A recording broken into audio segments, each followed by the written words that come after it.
visto la palabra respiración, como dos palabras que tienen que ver con dos términos diferentes. La respiración digamos, la relacionábamos con fenómenos metabólicos internos, pequeños, en el ambiente micro de lo que nos pasa con esto, digamos, en la vehiculización que tenemos nosotros del oxígeno, del dióxido de carbono, de los gases que de alguna forma son de organismos vitales. Y después la palabra ventilación, que tenía que ver también más con un fenómeno, digamos, mecánico, que está representado acá, y que de alguna forma tiene que ver, tiene dos actores, ¿no? La atmósfera y los alvéolos. Ahí acá se reparte un libreto que es el ingreso de oxígeno, la salida de CO2, ¿no es cierto? Y luego la difusión en esta membrana que ustedes ya la han estudiado. Ya la han estudiado, es decir, si yo considero que esta membrana ya está en los pulmones, bueno, el aire, no el oxígeno, el aire ingresó. ¿Cómo estaba compuesto el aire? Vimos la clase pasada, ¿no? A ver, alguno que me diga cómo estaba compuesto el aire. Oxígeno, nitrógeno y otros gases. Eso. Oxígeno, escuché dióxido de carbono, puede ser, y otros gases. Nitrógeno y otros gases. Bien. Ah, bueno, perdón, el aire inspirado, ¿no? El aire expirado tiene de alguna manera CO2. Pero, y habíamos visto que el nitrógeno ingresa, digamos, como una cuestión de solubilidad del oxígeno. Es decir, si el nitrógeno no existiera en el aire que respiramos, bueno, no tendríamos solubilidad con el oxígeno, ¿ok? El oxígeno no podría ser soluble. Y la forma de transportarse de esto, ¿no? La forma de transportarse es a través de el oxígeno digamos, disuelto en el plasma o el oxígeno que de alguna manera es transportado por la hemoglobina, a nivel ya de la sangre. Es decir, que miren, atmósfera, alvéolos, ¿no es cierto? Sangre, y ahora estamos en los tejidos, que es donde realmente lo vamos a utilizar al oxígeno. ¿Ya? Bien. Acá hay un recuadro a la derecha que lo van a ver siempre en Mezquita. El libro que vamos a seguir para respiratorio es Mezquita. Está puesto, digamos, digital en la página de la cátedra, ¿no es cierto? Y que de alguna manera, excepto para sistema nervioso en Fisiología 3, ustedes van a tener que siempre estudiar de Mezquita, que es el libro un poco más moderno de fisiología, que tiene de alguna manera, es importante porque de alguna manera nos ofrece de alguna manera conceptos que son en esquemas, ¿no? Fíjense que acá hay una palabra que dice volumen corriente y otro que es frecuencia respiratoria. Bueno, a ver, vamos a bajar un poquito el power porque alguien quiere ingresar. Vamos a permitir el ingreso de estos chicos acá y vamos a volver al power. Entonces, acá dice volumen corriente y acá dice frecuencia respiratoria. Y acá digamos, hay un término ventilación pulmonar, espacio muerto y ventilación alveolar. Fíjense, lo que ventila el pulmón, pero hay algo que ventila el alveolo. No son iguales. No son iguales estos volúmenes de ventilación. Tengo el volumen corriente y tengo la frecuencia respiratoria. Ay, mi Dios, bueno. Esta gente que llega tarde, bueno, no importa. Entonces, ¿qué será el volumen corriente? ¿Qué les parece que es el volumen corriente? ¿A qué se denomina volumen corriente o a qué se denominará volumen corriente?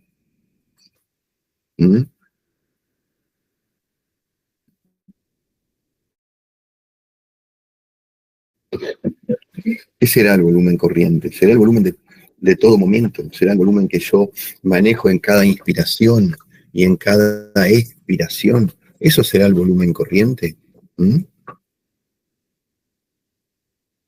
¿Y qué es la frecuencia respiratoria? ¿Qué se les ocurre que puede ser la frecuencia respiratoria? Hola, ¿me están escuchando? ¿Sí? ¿Alguien que me conteste, me están escuchando? ¿Es la frecuencia de respiraciones por minuto? Claro, exacto, es la frecuencia de respiraciones por minuto. ¿Cuántos movimientos yo, inspiratorios y expiratorios, realizo por minuto? ¿Ah? ¿Alguien levantó la mano? ¿Puede ser? Eh, ¿Que escuché algo ahí? Vamos a ver qué dice en el chat. ¿Qué dice en el chat? ¿Qué dice en el chat? Acá. Es la cantidad de aire que ingresa por inspiración. Bien, bien, bien, bien, bien, bien, bien, bien. Y ese volumen corriente es lo mismo en una persona, por ejemplo, grande que en una persona pequeña. Una persona, por ejemplo, que pese 150 kilos, o una persona que pese 100, o una persona que pese 70. Ergo, dicho de otra forma, o hecha de otra forma la pregunta, el volumen corriente tiene que ver con qué parámetro nuestro. ¿Mm? ¿Con qué parámetro nuestro tiene que ver el volumen corriente? ¿Mm?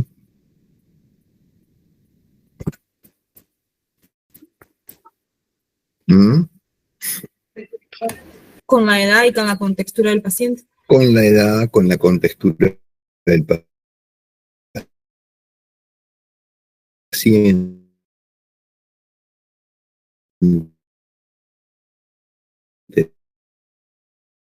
Bien, esto está ligado, nosotros en la clase anterior que vimos, los cuadernos, vamos a revisar los cuadernos que ustedes tomaron, digamos, apuntes en la clase pasada. ¿Cuánto era el consumo de oxígeno por minuto? ¿Mm?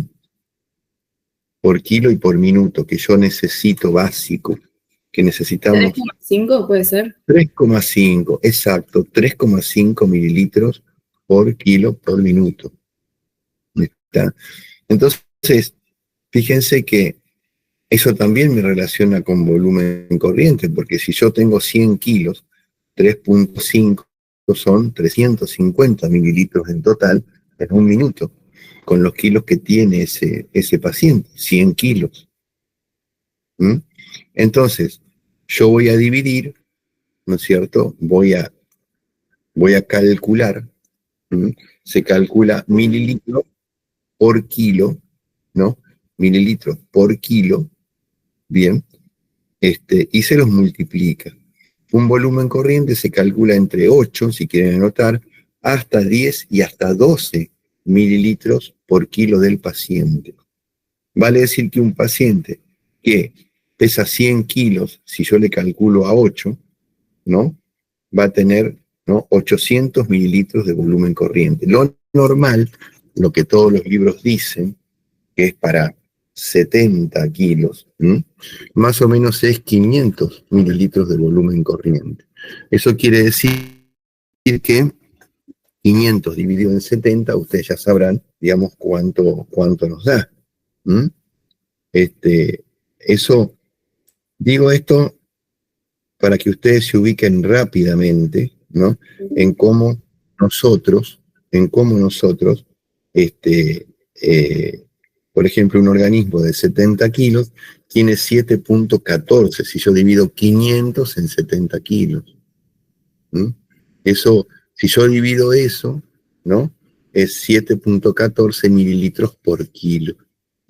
Esto va a ser muy importante al momento de que ustedes tengan o puedan tener un paciente puesto en un respirador, donde ustedes sí van a poder manejar perfectamente lo que le dan al paciente. Por eso, de ahí que les dé esta fórmula, que es básica. Así como hablamos de los mililitros de oxígeno por kilo para, ¿no es cierto?, un paciente de consumo de oxígeno, hablamos de extracción el otro día, hablamos de transporte, hablamos de todo. Bueno, ahora estamos hablando de el volumen corriente del paciente, este parámetro tan importante, pero tan importante que es. Ahora, la pregunta es, frecuencia por volumen corriente me da la ventilación pulmonar. Es decir, yo tengo 500 por Los que viven por ahí juntos, los que viven en pareja, los que están en familia, pueden tomarle con un segundero, ya sea su pareja, su novio, su compañero, su amigo de la pensión, a quien sea, o entre ustedes. Si están ahí un rato, digamos, tomando unos mates fuera de la clase, pueden tomarse la frecuencia respiratoria. Más o menos la frecuencia respiratoria es entre 8, 10, hasta 12 o 14 en reposo, ¿sí? De respiraciones por minuto, de ventilaciones, por minuto. Entonces, esto es muy importante porque si yo digamos, tomo esa frecuencia, la voy a multiplicar por el volumen corriente y eso me va a dar la ventilación, digamos, pulmonar. Ahora, hay un detalle en todo esto. Y es el hecho de que, ay, por favor, hay un detalle en todo esto, y es el hecho de que yo, ¿no es cierto?, tengo acá en rojo una ventanita que dice espacio muerto. La pregunta es esta, digamos. Si yo tengo un punto que dice espacio muerto, ¿qué significa espacio muerto? ¿Qué significa espacio muerto? ¿Qué significará? ¿Es el aire que no hace intercambio gaseoso? Es el aire, claro, que no hace intercambio gaseoso. Que no va a hacer intercambio gaseoso. Pero ¿por qué pasa esto? Porque, digamos, no toda la vía respiratoria hace intercambio gaseoso. ¿Dónde se hace en realidad el intercambio gaseoso? En los alvéolos. Bien, ¿los demás están de acuerdo? ¿Los demás están de acuerdo en que solamente allí se hace, en los alvéolos se hace el intercambio gaseoso? En los tejidos también, cuando intercambian el oxígeno por el dióxido de carbono. Claro, está bien, pero estamos hablando de la hematosis. Entonces, sí, la hematosis, claro, se refiere al alvéolo, ¿no es cierto? Usted, Camila, por ejemplo, Ecker, ¿qué piensa de esto? ¿Está de acuerdo? Sí, en los alvéolos. Camila Ecker, Carlos, bien, está de acuerdo. ¿Camila Ecker también está de acuerdo? Sí, en los alvéolos. Bien, es decir, un 30% del aire no llega directamente a los alvéolos y ese sería el espacio muerto. Claro. Entonces, de 500, si usted me dice que un 30% no llega, de 500, ¿cuánto sería realmente el aire que yo, usted o cualquier ser humano, cualquier animal vivo puede aprovechar? De 500, ¿no? ¿Cuánto es el 10% de 500? Rápido.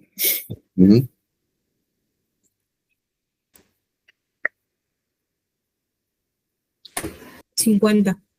Exacto, entonces 30% son 150.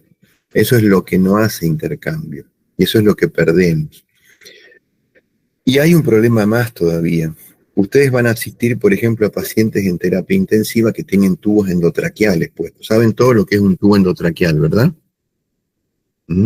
O sea, lo han visto en las películas, lo han visto probablemente, desgraciadamente a veces, con familiares con COVID, ¿no? Lo han visto, digamos, saben todo lo que es un tubo endotraqueal, ¿verdad? ¿Sí? ¿Es un sí, es el silencio o no? ¿Sí? Bueno, asumo que todos saben lo que es un tubo endotraqueal. Fíjense que si yo intubo a una persona con un tubo endotraqueal, lo que hago es hacer un árbol respiratorio más largo. Es decir, ¿por qué? Porque de la glotis hacia arriba es donde yo pongo el tubo endotraqueal. Ese tubo endotraqueal lo que va a hacer, digamos, ¿no es cierto?, es prolongar, ¿no? Prolongar ese concepto de espacio muerto. Vamos a tener que hacer, como el GPS, recalcular el volumen corriente en base a expensas de ese aumento del espacio muerto. ¿Me entienden lo que les quiero explicar? Es decir, ustedes cada vez que lleguen a un lugar donde un tubo endotraqueal esté colocado en un paciente que está en coma, que está respirado, que tiene respiración mecánica, toda esta historia, ustedes se van a encontrar con un espacio muerto aumentado. ¿Mm? Entonces, es un problema porque, porque de alguna manera van a tener un espacio muerto mayor. ¿Mm? ¿Se entendió ese concepto?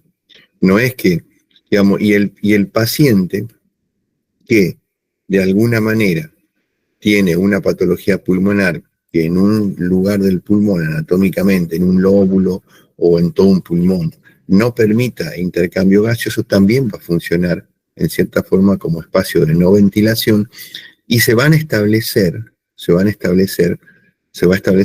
un concepto que se llama desyunteo. Desyunteo. ¿Está? Es decir, ¿qué quiere decir yunteo? Bueno, que el oxígeno va a pasar, el aire, perdón, va a pasar, pero no va a haber intercambio. ¿Está? Un minutito, por favor.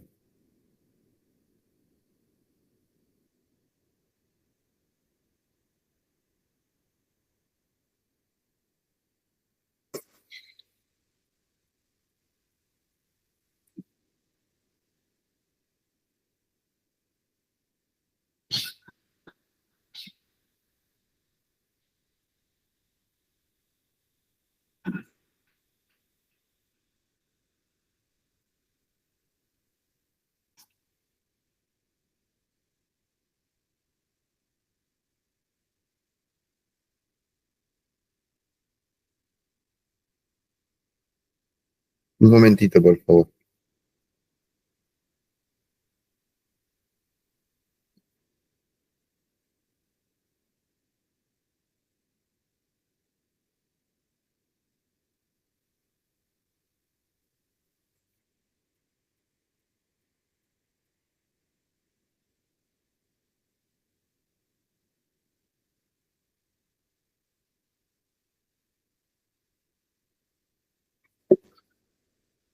Bueno, entonces, ese concepto, ese concepto, digamos, es importante. Ese concepto de que el oxígeno va a pasar por un lugar enfermo. Nosotros, como estudiamos la fisiología del paciente sano o del ser humano sano, no nos vamos a dedicar a la enfermedad, pero este es un concepto muy importante. Fíjense que el organismo tiene una forma de defenderse de aquellos pulmones que no ventilan. De aquellos pulmones que no ventilan. Se va a defender haciendo esto. Ustedes tienen una unidad de difusión. Vamos a tratar de encontrarla en el Power, a la unidad de difusión. Esperen un poquito. Vamos a ver si puedo encontrarla. Bueno, no la encuentro ahora. Ajá, acá está. Ustedes tienen, ven allí el Power, ven el alveolo y ven el vaso capilar. ¿Sí, no? Sí. Bueno, fíjense lo que pasa acá, justo en esta. Este es el mejor ejemplo. Nosotros hablábamos de que 750 o 760 es un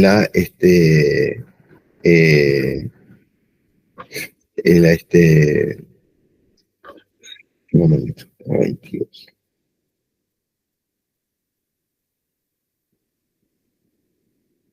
Bueno, este es un concepto, por ejemplo, este es un alvéolo que perfunde y ventila, normalmente. ¿Por qué digo esto? Bueno, porque acá hay una presión de oxígeno de 150. ¿De dónde sale esta presión de oxígeno de 150? Lo vimos en la clase pasada. 760 tiene 21% de oxígeno. Si yo saco el 21% de los 760, 750 más o menos, me va a dar ¿no es cierto? Me va a dar aproximado esta presión parcial de oxígeno en el aire inspirado. ¿Ok? ¿Se entiende hasta acá? ¿Me siguen? Sí, ¿no? Esto es, digamos, aire inspirado. ¿Mm? ¿Cuánto tiene, digamos,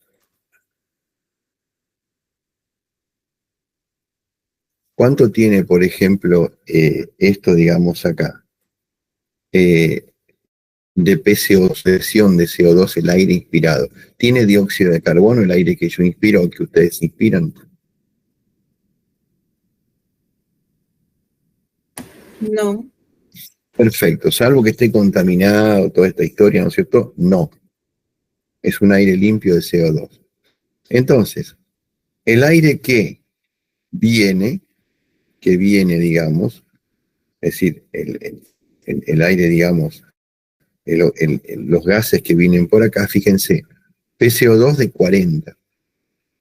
Esto es venoso, esto trae la vena, esto no trae la arteria, no tiene la arteria o el capilar que se va del alveolo. El oxígeno, el aire ingresa y se va, digamos, la hemoglobina oxigenada. Ya vamos a ver en un rato eso. 140, esta es la presión que yo tengo en sangre de oxígeno. Hablábamos la vez pasada si hacíamos gases en sangre, cómo diagnosticábamos una insuficiencia respiratoria. Hablamos un poquito de patología nada más, no hablamos casi nada, digamos, de patología, pero fíjense, 100 y 40. Esto es lo que viene y esto es lo que ingresa. A no confundir. Entonces, 150 y 0 es lo que ingresa o lo que egresa. Lo que ingresa. Lo que ingresa. ¿Los demás están de acuerdo en esto? ¿Va a haber alguien más que conteste? Sí, ¿Sí? profe. Bien, genial, genial, me gusta. Bueno, ahora vamos a hacer un pulmón que no funciona el alveolo. Le tapamos el alveolo a este pulmón, pero no le tapamos la perfusión. Entonces, hay dos conceptos importantes, la ventilación y la perfusión. En dos cosas importantes, es decir, conceptos importantes. Se llama índice VQ, porque V sobre Q. V es ventilación sobre la perfusión. Entonces, fíjense, ventilación y la perfusión. Perfusión es toda la sangre que llega, toda la hemoglobina que me trae, ¿ok?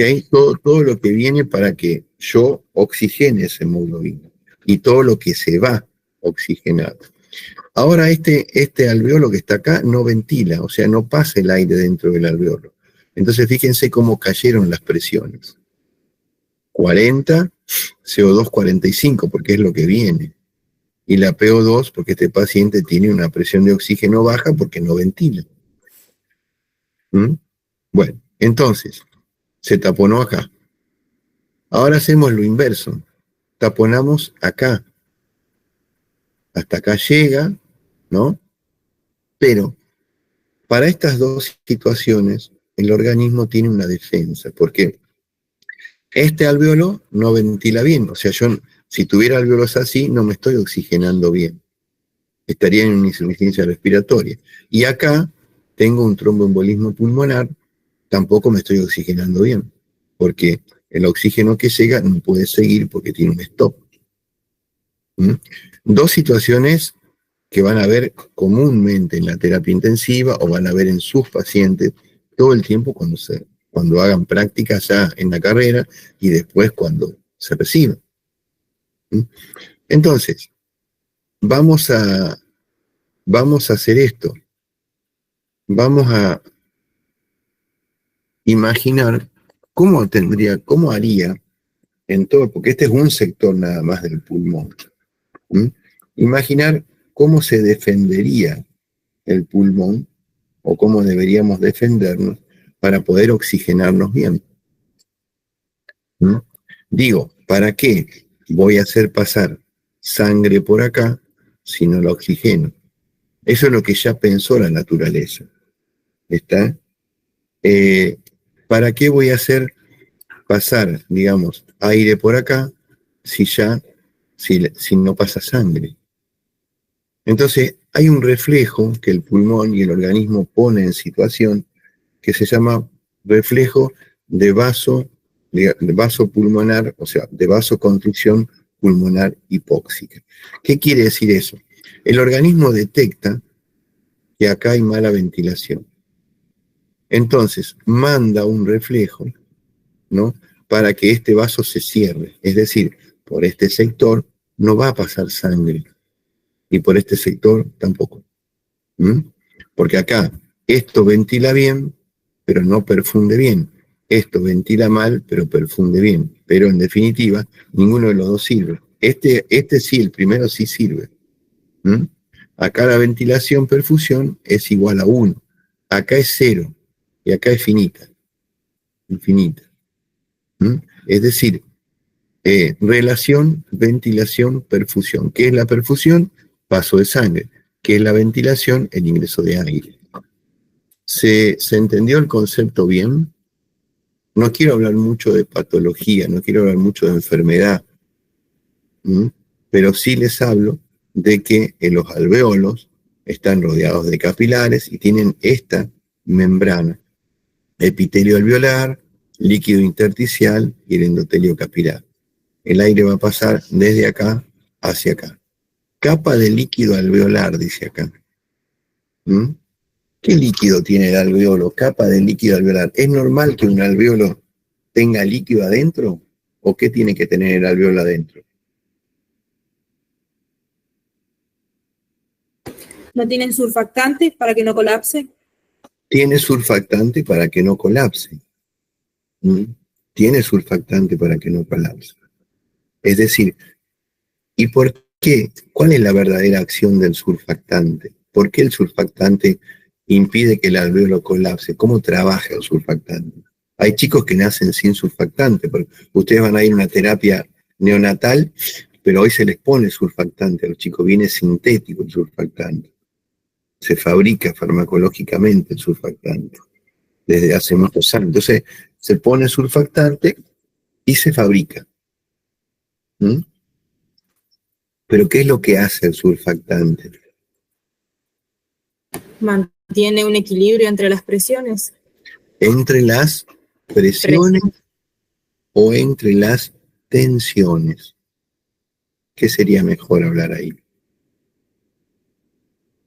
Presiones o tensiones. Está bien el concepto de presión, porque en realidad el aire hace una presión, distiende el alveolo, y vamos a ver que en ningún momento el alveolo, menos en la inspiración y ni siquiera en la expiración forzada, llega, ¿no es cierto?, a un colapso total. ¿Está? Profe, Sí. ¿qué diferencia hay? ¿Cómo? Escribo. A ver, saco esto, escriba. Claro, presión y tensión. Es decir, imaginemos un charco de agua en una zona donde hay muchos mosquitos. Y uno ve que el mosquito camina por arriba del agua. ¿Han visto caminar mosquitos arriba del agua ustedes alguna vez? O bichos arriba del agua, por ejemplo, arañas de río, ¿no? Vieron que hay insectos que, ya sea porque pesan poco, ¿no es cierto?, no se hunden. Eso está relacionado con la tensión superficial de el líquido sobre el cual está caminando, digamos, ese mosquito. ¿Está? ¿Sí? Entonces, el colapso del alveolo, el alveolo no es un globo, imagínense un globo en este momento, no es un globo permanentemente inflado, sino que es un globo que se distiende en la inspiración. Ustedes inspiran, ¿no es cierto?, y el alveolo se distiende, aumenta su volumen, y cuando ustedes expiran, disminuye el volumen. O sea que, digamos, cesa en su expansión y comienza, digamos, a achicarse, pero no se achica totalmente.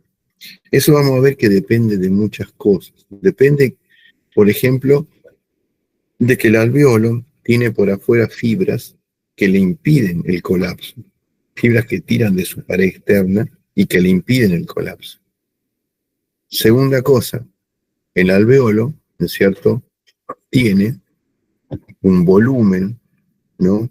Ya no el volumen corriente, sino un volumen que se llama volumen residual, que no abandona el alveolo, o sea, no abandona los alveolos, no abandona el pulmón. ¿Mm? Eso cuando veamos volúmenes pulmonares ahora, si buscamos el power de volúmenes, vamos a ver un poquito.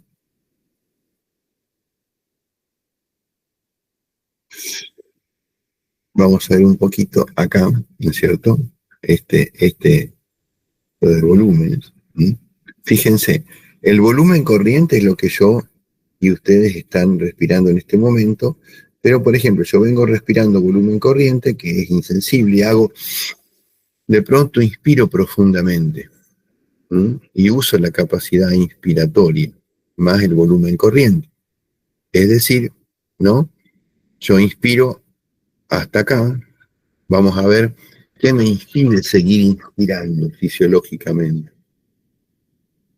¿Qué me impide a mí seguir inspirando? O, por ejemplo, puedo hacer esto, ¿no? Puedo hacer esto que está acá abajo. Acá, ¿no es cierto? Expirar. Todo el aire que yo pueda expirar. Inspiro todo el que yo pueda y expiro todo el que yo pueda. Entonces, en una inspiración forzada y una expiración forzada, manejo la capacidad vital. Un parámetro muy importante después cuando uno mida los volúmenes pulmonares. Esto es un cuadro de volúmenes pulmonares, pero quiero recabar en este, que es el volumen residual. Este volumen es un volumen, ¿no es cierto?, de 1200 centímetros cúbicos más o menos, que está permanentemente en el pulmón.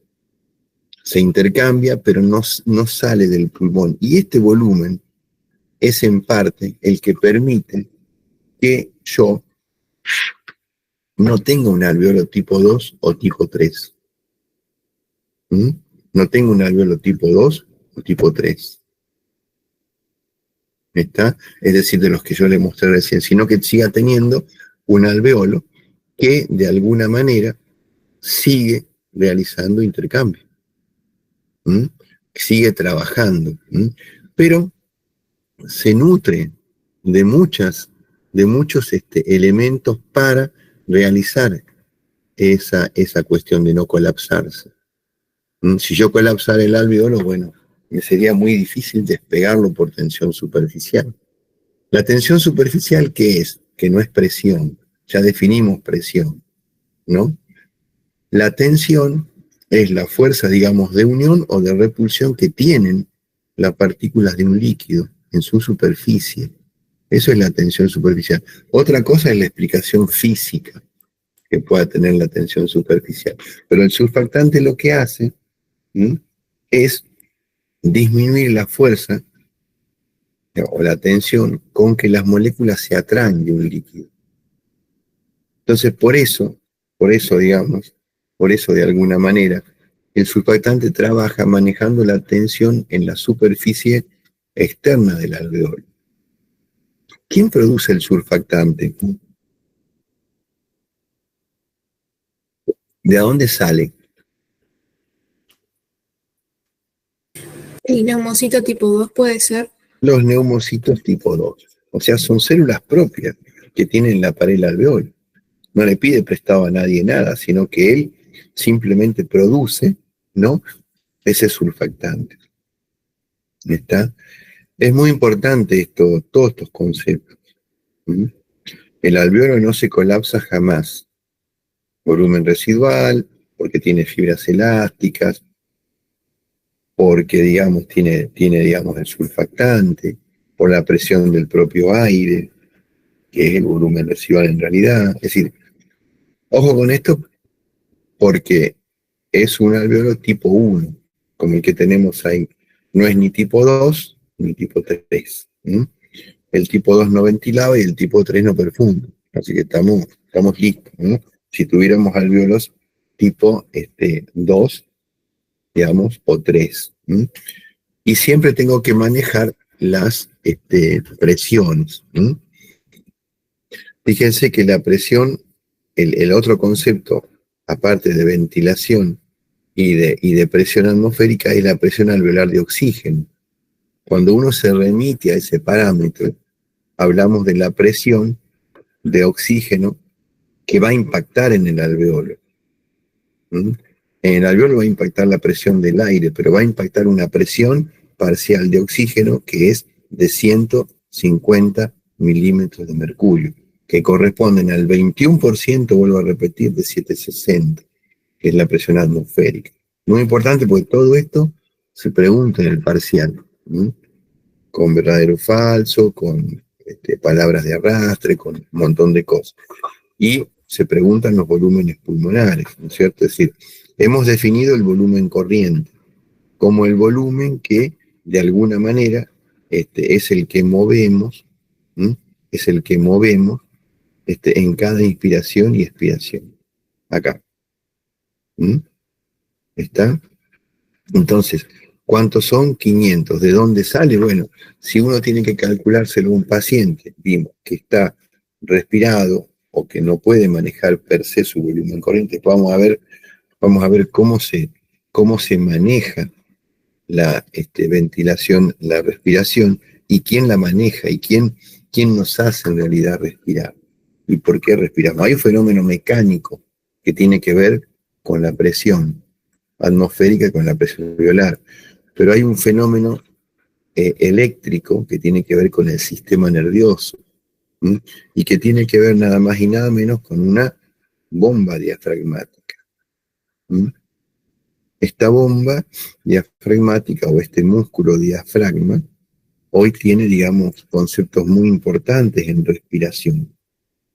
Muy importantes en respiración. Entonces, de alguna manera, tenemos que tratar, ¿no es cierto?,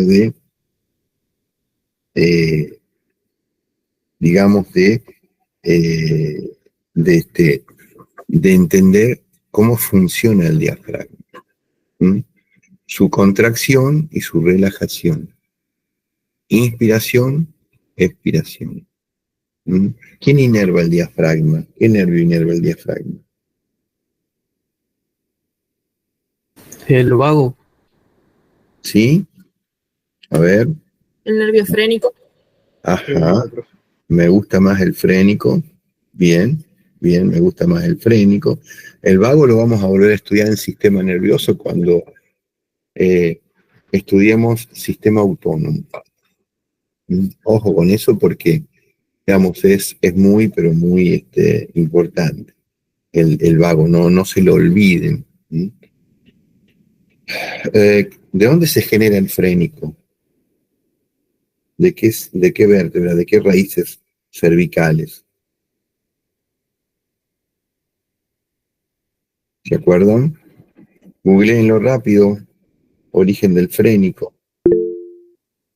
De C5. ¿Cómo? De C3 a C5. Bien, sobre todo C3, C4. ¿Ah? Bien, entonces, eso es muy importante. Eso es muy importante porque, de alguna manera, hay situaciones de depresión diafragmática, en lo que vimos la clase pasada, por ejemplo, de insuficiencias ventilatorias, ¿no? Por depresión de estos nervios, ¿no?, que son motores sobre el diafragma, o del centro respiratorio. El centro respiratorio está en nuestro tronco nervioso, es bulbo protuberancial, maneja una frecuencia determinada, y como vimos en la clase anterior, maneja un fenómeno de rampa. Ese fenómeno de rampa, digamos, es un fenómeno de ascenso durante la inspiración y de descenso en la expiración. Ojo con eso porque este centro respiratorio es el que maneja, digamos, nuestra frecuencia cardíaca. Entonces, al manejar la frecuencia cardíaca, ¿no es cierto? Hay fenómenos voluntarios de detener la respiración, hay fenómenos voluntarios de apurar la respiración, la ansiedad nos daría taquipnea, se llama, porque sería una respiración rápida, lo contrario sería bradipnea. Es decir, tenemos que de alguna manera operativamente para entendernos, empezar a entender todos estos términos, ¿sí? Eso, ojo, porque digamos, es muy importante que entendamos cuáles son estos términos. Entonces, el músculo diafragma es básicamente, bueno, fíjense, ventilación alveolar, estos esquemas está lleno el Mezquita. Entonces,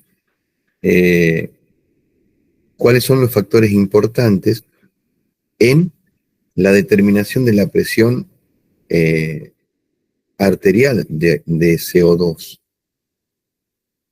¿El CO2 tengo que sacármelo de mi cuerpo o lo puedo conservar?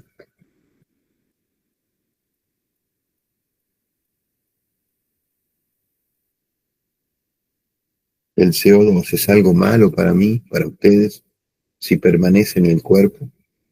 ¿Qué pasa si aumenta la presión arterial de dióxido de carbono?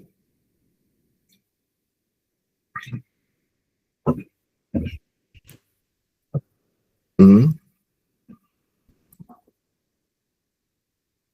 Hola, ¿está escuchando? Sí. ¿Yo qué elimino en la expiración, básicamente? Es importante, profe, pero en grandes cantidades puede ser malo. Bien. ¿Es importante tenerlo, dice usted? ¿Tener un poco de CO2? Claro, sí. Bien, muy bien, muy bien. Ahora sí, vamos a ver para qué es importante tener CO2. No se puede prescindir tampoco del CO2 porque si no, porque a mí se me ocurre. O porque quiero respirar rápido y sacármelo de encima. Y a partir de ciertos niveles también, ¿no es cierto?, es tóxico. Pero fíjense lo que pasa acá. Parámetros, ventilación alveolar. Ventilación alveolar que está determinada, ¿no?, por el volumen corriente y la frecuencia respiratoria.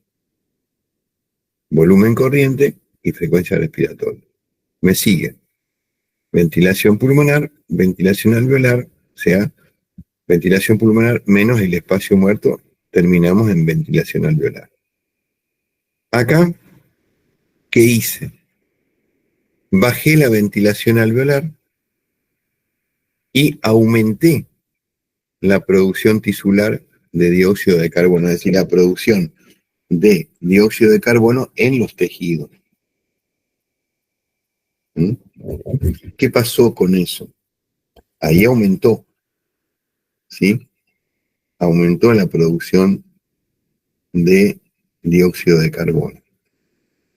¿Qué situación? Una de las más comunes tiene aumento de la presión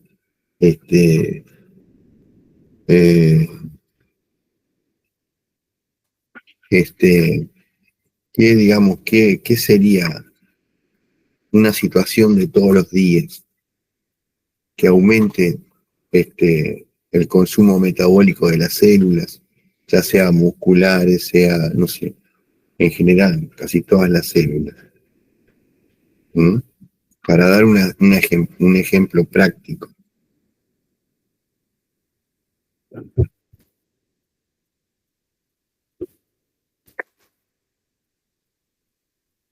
¿Qué se les ocurre?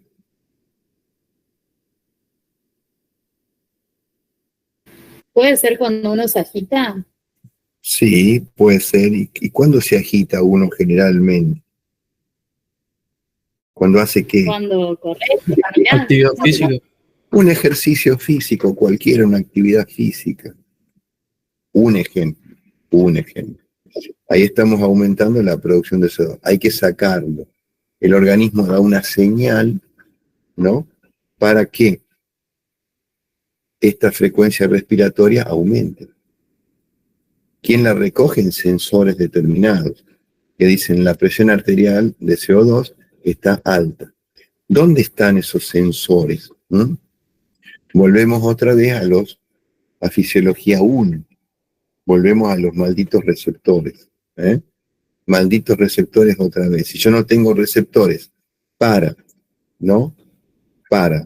el aumento tisular de CO2, bueno, no le voy a poder avisar a mi centro respiratorio, a quien esté encargado de este mecanismo de defensa, porque en realidad es un mecanismo de defensa que tengo, ¿no? Aumentó la resultante de esto es, ahora acá hay un parámetro que es la ventilación alveolar, que disminuyó. Situación puede ser producción tisular, o digamos, los tejidos consumen más oxígeno, producen más CO2. Eso es directo. Pero acá hay una disminución, digamos, de la ventilación alveolar. A expensas puede ser, ¿no es cierto?, de disminución del volumen corriente, porque disminuye la frecuencia respiratoria. Me operé de algo, tengo drogas anestésicas depresoras, o tengo, por ejemplo, cualquier situación que deprima mi centro respiratorio. O que aumente el espacio muerto también lo podría alterar. Exacto, o que aumente también el espacio muerto, correcto. Está de moda la droga fentanilo, que es depresora, por ejemplo, del sistema respiratorio. ¿Por qué? Porque es depresora del centro respiratorio. Les digo un ejemplo práctico de todos los días. Entonces acá tienen disminución de la ventilación alveolar, ¿no es cierto? Aumento. ¿Cuál es el resultante? Aumento de esto. Aumento nada más y nada menos que la presión arterial de CO2. Entonces, eso digamos, ¿no? Ahí tienen producción de CO2 y aumento de la ventilación alveolar, como factores, digamos, importantes. Pero también puede ser que a nosotros se nos ocurra ir a escalar el Himalaya, ¿no? Fíjense, o digamos, el balcón del Pixie en Catamarca, por ejemplo, donde hay una presión barométrica baja. Yo respiro en base a la presión barométrica. Si yo la bajo, ¿no? Un avión, por ejemplo, que va de acá a Europa a 12.000 metros de altura, ¿no? Una vez y media la altura del Everest, que tiene 8.600 y pico de metros, no me acuerdo cuánto exactamente, ¿no es cierto? ¿Qué hace dentro de la cabina donde van los pasajeros? Para que nosotros podamos respirar, o podemos ir sin ese comando. Dentro de toda la cabina donde van los pasajeros, van quienes manejan el avión, todo, es una cabina presurizada, para que ustedes puedan respirar a 760. Porque la presión barométrica a 12.000 metros, ¿saben cuánto es? ¿Tienen idea? Más o menos. Tiren un número, a ver.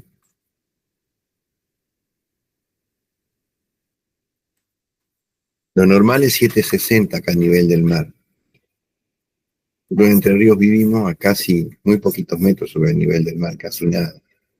Buenos Aires vive bajo del nivel del mar. Por eso se inunda toda la provincia de Buenos Aires, al margen de otras cosas. Pero digo, la presión a 12.000 metros barométrica es 0. Entonces allí no podríamos hacer intercambio. Por más que el alveolo sea 0 durante la inspiración. Es 0, 0, 0, 0, 0. No hay presión barométrica. Esos 760 que estamos estudiando es 0. ¿Entienden esto? Es decir, cuando yo más baje la presión barométrica, más va a bajar la fracción inspirada de oxígeno y, digamos, esto también.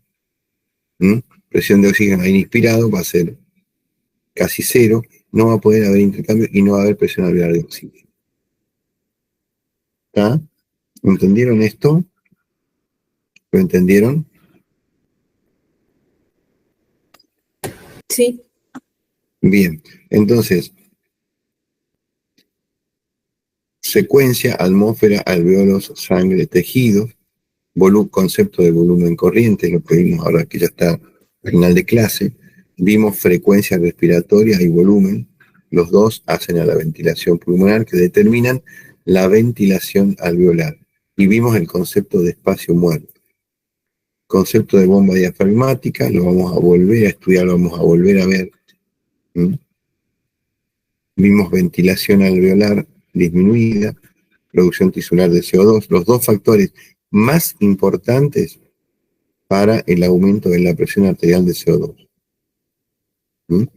Después vimos esto, y después vimos, muy por arriba, el concepto de volúmenes pulmonares. Está factores determinantes de la presión arterial de oxígeno y volúmenes pulmonares. Esto es muy, pero muy importante. ¿Cuáles son los factores determinantes de la presión, ¿cierto?, de oxígeno? Acá, alveolar de oxígeno. Fíjense, la barométrica, presión de vapor de agua, fracción de oxígeno en el aire atmosférico. Yo puedo, de alguna manera, ¿no es cierto?, digamos, un momentito, ¿no? A ver un poquito.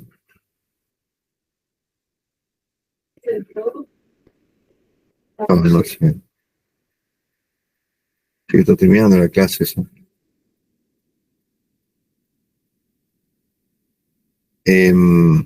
Yo puedo, por ejemplo, ¿no es cierto?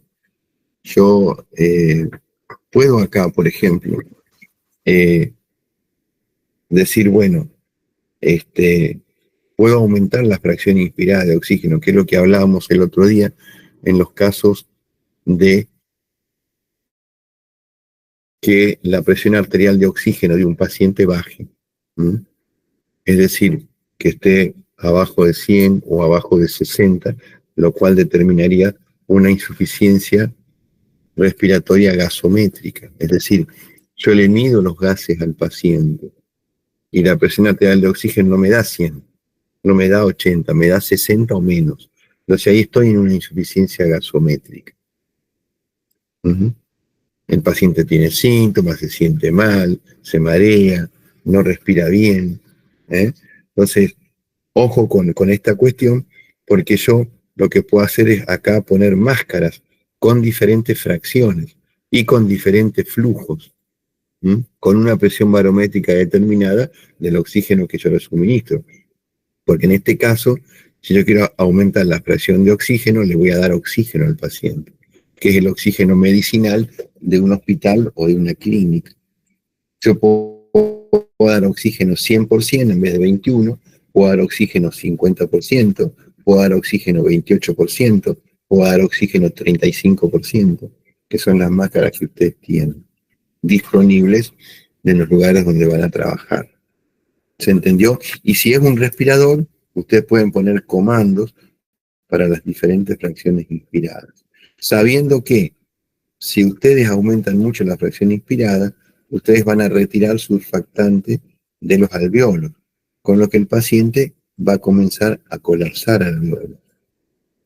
Entonces, ojo con esto, porque de alguna manera eso va a determinar una presión de oxígeno en el aire inspirado mayor. Si el paciente responde o no, ya vimos de qué depende.